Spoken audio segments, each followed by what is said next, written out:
Welcome to another GM Tips. This is GM Rick. Now my camera is going to be a little bit off. I'm trying it on a new location next to my computer. So just keep that in mind. If I look like I'm not looking you in the eyes, I really am. I'm just kind of looking at a different angle. So yeah, I'm not going to try to look in the camera. It looks too weird. Today's GM Tips. Discussion about, let's change the angle a little bit here. There we go.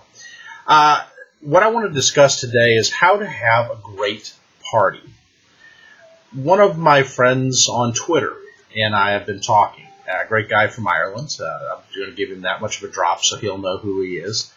And we were talking about great groups, and he's gotten to see the casts that I share sometimes with a couple of people I know online that I feel good about because Mini GM is on there, regarding our group and our dynamics running together. And let me tell you, we've had a lot of fun with the group that I have now, and I've been very fortunate. One of the things he says, you got a really great group with really great group dynamics. And I kind of chuckle a little bit because it wasn't always that way. When we started out, when I started GMing Pathfinder, let me tell you, finding the right people was very, very difficult. By the way, we're watching one of the Miyazaki. Well, actually, it's not Miyazaki. It's one of the other animes. The Girl Lost in Time or Girl Out of Time. So if you hear that, Mini GM's keeping entertained by watching that while I'm going over this with you guys. So, I wanted to go over the thing of how do you get to having a great core group of people that you game with every week. And what challenges are you up against as a GM? What kind of things do you face? And what can you do to help that along? I think that's a really key thing, no matter what system you play. Again, this is irregardless of its Pathfinder, it's Dungeons & Dragons, it's Numenera, it's Savage Worlds, it is one of the Savage World-based things, so it could be Deadlands Reloaded, or it could be Solomon Grundy, or it could be Mutants and Masterminds, it could be Heroes system, it could be any of these different systems. I mean, I could go through one of 60 different RPGs, so if I didn't mention your RPG, I'm sorry. It's not that, Open Legend. I'll do my Open Legend guys. And so I'm not trying to avoid your system. This is irregardless of a system. This is just group dynamics. How do you get a great group or bring a great group along? So let's take a look at that. What kind of challenges do you face as a GM in finding a group? Well, number one, not having a limited pool of players. So your area of the world, you may have hundreds of players to choose from in a group that go in and out of groups. You could have 5. You could have 2. So how do you create a great group in those kind of conditions?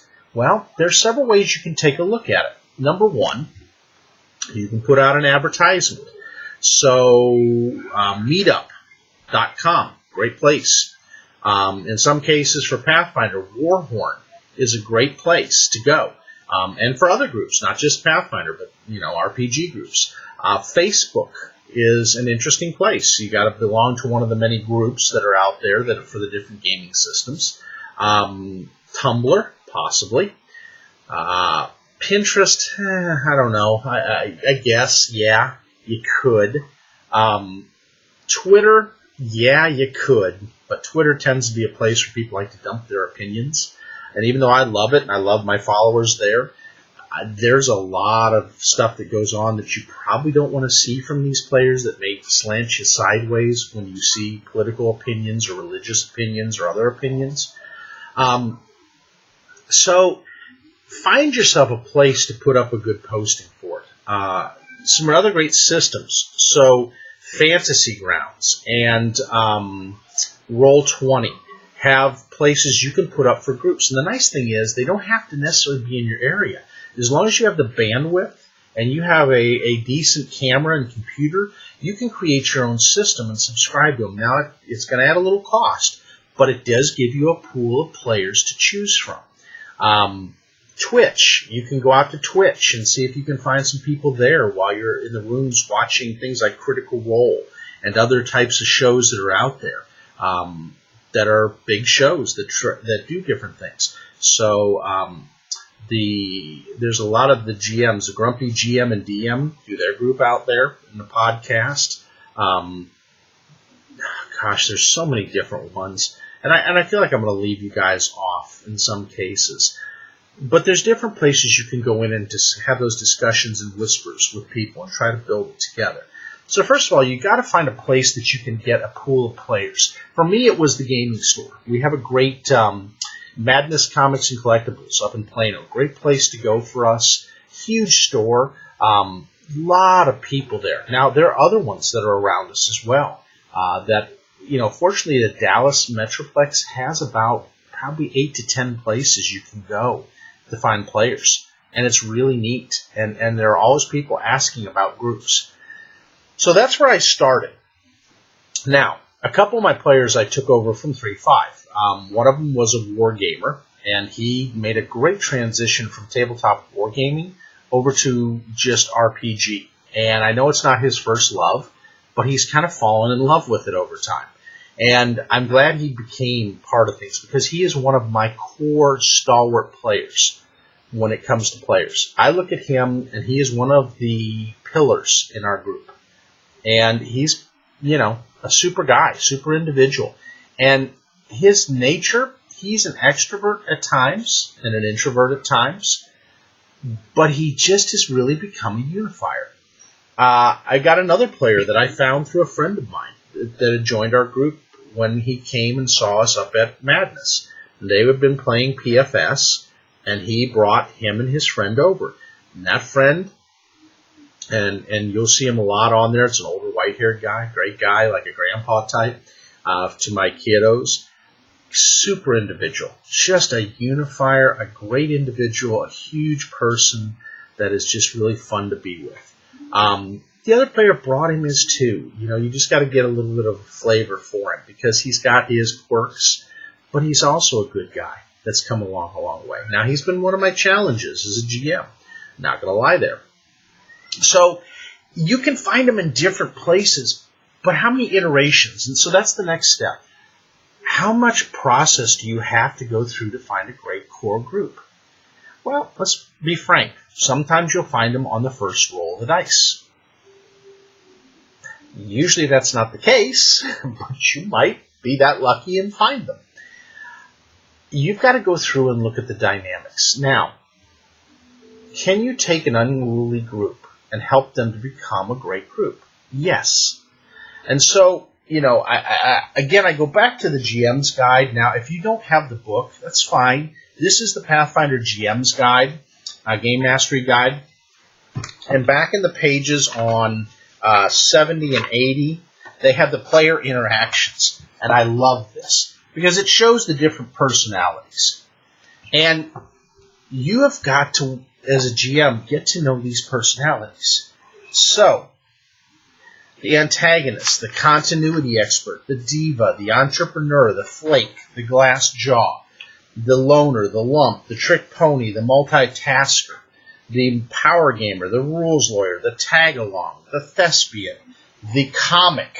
Let's just go. I could add to that probably another 15 personality types, okay? You've got all these different people that are coming together, and you are trying to make them work. How do you do that? See, look at where I'm putting the onus. And I am putting the onus there. You, Miss GM, Mr. DM, it is on you to build the party into a good party. It is 100% on your shoulders. Now, some of you are going to want to turn this video off right now and go, oh my God, Rick, why did you put this pressure on me? Because it's part of becoming a great game master or dungeon master. You have to learn to mesh personalities and help them to achieve greatness. And it's going to cause you to grow. And that's the best part about RPG. It causes you as a human being to become a better person. Because the easy answer is to say, well, I got this rules lawyer, and they just drive me nuts. So what am I going to do? I'm going to punish them. And that's what I see in the, forgive me, DMs and GMs group, who I'm a part of. That is 1/4 of you. 1/4 of you think it is on your shoulders to make their life a living hell until they change. But let's be honest. How often has that worked on you? How often has the whip worked on your back? The whip and the carrot? How often does that work? Not very often. The best way is to find the best in people. Find what motivates them. Find what is the thing that is most important to them. That means offline conversations. It means during a game keeping an eye on when they really just rev up in a situation. And you need to look for those situations. And you need to present those to them more often. Maybe not all the time, but sparse them in.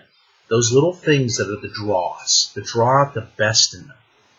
Because once they start working together in a positive way, your party members are going to go, wow, we had a really good session. Heck, maybe we need to do that more often. I had a lot of fun.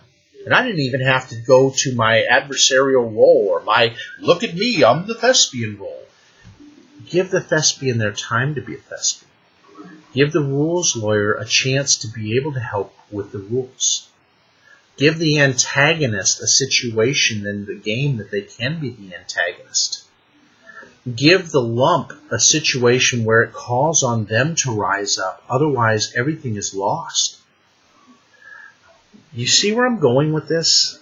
You can design ways to draw players into their better personalities. And they will change over time. I've had ones that have. I'll give you a perfect example. As everybody watches the video of my thing and goes, wow, Rick, you've got such a freaking cool group. Yeah, one of my players likes to be the power gamer.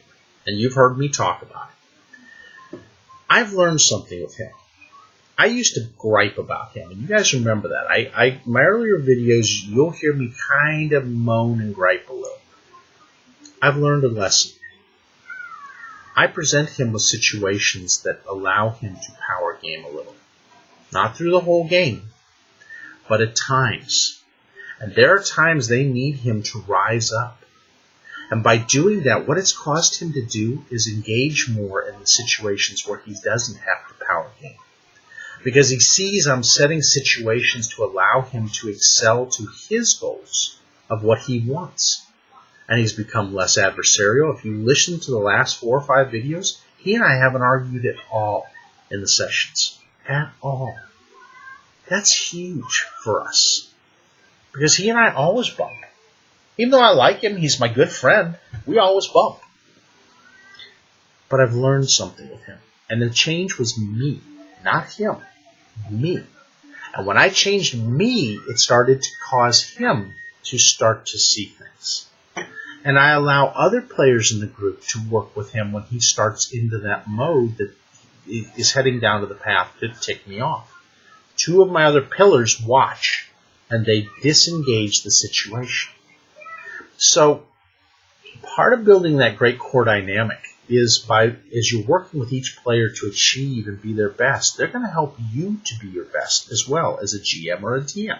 So Miss GM, Mr. DM, and I can flip-flop it, but I like to use the Mr. and Miss because too often we use the he invective. So, ladies and gentlemen, here's the thing.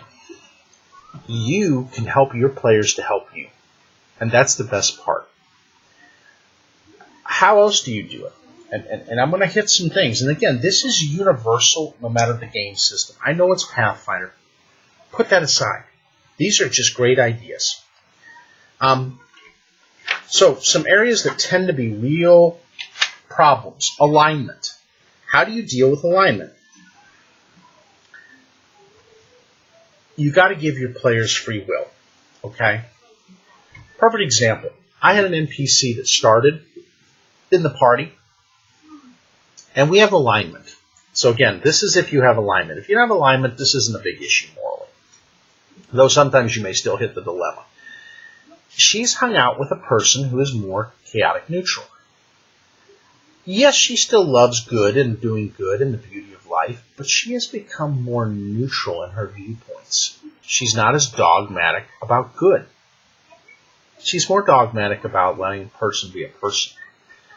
And so she's shifted in alignment. Does that take her away from her goddess? No, because those shifts are allowable.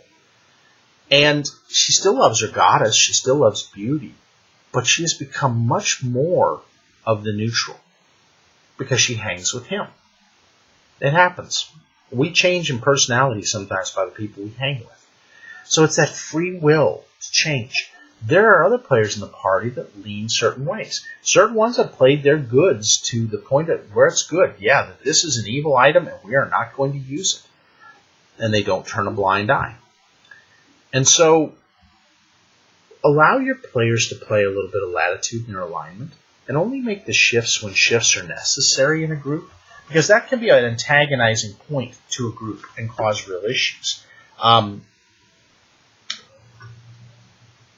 Have recaps each week of what they did and highlight the really positive things that your players did the last week. Talk about their characters by name and recap those kind of things. Why is that important? Because it shows them you're important, they're important to you, and that you remember the things that they do as they write their story, because sometimes they forget in the week. And by doing that general reminder, you reset their mindset to where, okay, I want to do this again this week. Keep that in mind. You are helping to form their thinking. You're not pushing them. You're not pressuring them. It's a simple narrative view of bringing them back into the mode they were in the last week. So keep that in mind. After game, get feedback. I love this one here. Get feedback. Feedback is such an important thing from your players. Feedback about one another, feedback about you, feedback about the session, feedback about how it went. And when people go, oh, it was great. Well, how was it great for you? What did you really enjoy? See, we take the it is great and just go as GMs. I like to dig in and find out what was great for them. So I let them stand there and BS to me for a while, for about 20 minutes afterwards. Because I want to know what's important. I really do. Because then I can recreate that the next week. Or have moments like that available to the players so that they can have more of that. Have some creativity between sessions. Talk with your players via email and say, hey, your player is contacted by this society or group that they're a part of. So now you're playing on backstories and other things. Use emails to really enrich and enhance and let the players know you have not forgotten. Like we had one NPC drop off and I said, oh man, Paul, that's a bummer. Oren lost a key to his story. And he went like this, and he kind of sat up, and he's like, oh crap, we did. We left the NPC behind that could have given me answers. It's good to remind these people of these things, because they forget. They forget about all these things that you've involved them with. Give them gentle and subtle reminders. Help them along. Help them to know when they've lost something. Boy, that sure involves the story. It doesn't have to always be in session. Put a lot of encouragement. So, recount after that moment. Wow, that was great when Bup did this. That was great. You know, when, and one of the things I said, boy, wasn't that great that Greta, the NPC, had that many criticals? Because I rolled like, for the critical threat range, 10 times in that game she critical threated. And one time she allowed everybody to confirm their critical threats through the cards we use. Because I love the cards on the critical and fumble. If you haven't got them for your system, get them for whatever you are. Take those critical fumble cards. There are 2 different sets from Paizo and get them. They're about $10 a piece. They're well worth it. They do things to change the whole dynamic of that game. In this case, everybody gripes about having to confirm a critical in Paizo. Well, guess what? They got the card that said for 3 rounds, you don't have to confirm your critical threat. It's automatically there. Oh, you should have. The party was like, yes! And they just went to town on that creature. Because they didn't have to confirm. Oh, what a dynamic, what a unifying thing for that party. Humor. Sometimes they have tics or other things. Play on those things. See, you notice I'm going to the GM.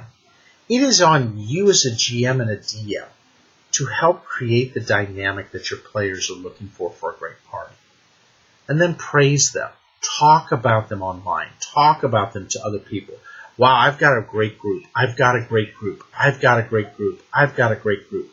Guess what? Your group begins believing that after a while. And they really realize that you appreciate them. And they don't want to go anywhere when they found a GM or DM that's appreciating them. They don't.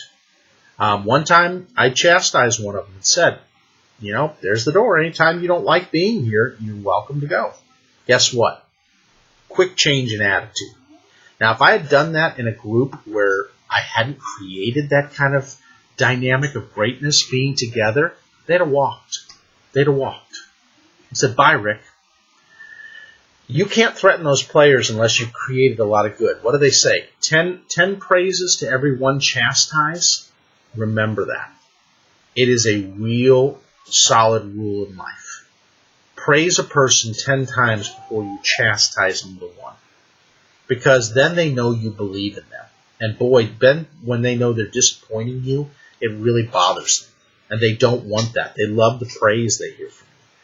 So that's it for this week. I know I'm going about 22 minutes. Sorry for the guy that I originally talked with who reminds me on my feed all the time, Rick, keep it at 20 minutes. I try. I really do. So I'm keeping it at 22 minutes. I hope you don't kill me too much for going a little over. But this is information I think will be helpful in building your campaign. There's more things, but just remember, you are the one that creates your own great group. Be the one. Have the skills. Work the skills. And help people to believe in themselves. Thanks again.